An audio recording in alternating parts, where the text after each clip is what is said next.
kur jemi në varreza dhe shkojmë tek të afërmit tan, a duhet lexojmë dhe një sure nga Kurani? Jo, nuk ka sure, por bëhet dua.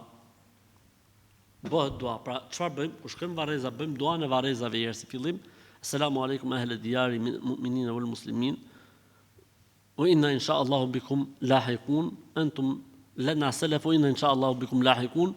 Yaghfiru Allahu lana wa lakum. Kjo është duaja që thuhet kur futesh në varreza. Pastaj kur shko ke varri të vdekurit dhe i jep atij selam, ka thënë pejgamberi sallallahu alaihi wasallam, ka thënë Abdullah ibn Abbasi radhiyallahu anhuma ka thënë, nuk ndodh që ndonjëri shkon tek varri i dikujt, të cilin e ka njohur në këtë botë, i afërm ose jo, të cilin e ka njohur në këtë botë dhe i jep selam vetëm sa ai e nin dhe ja kthen selamin.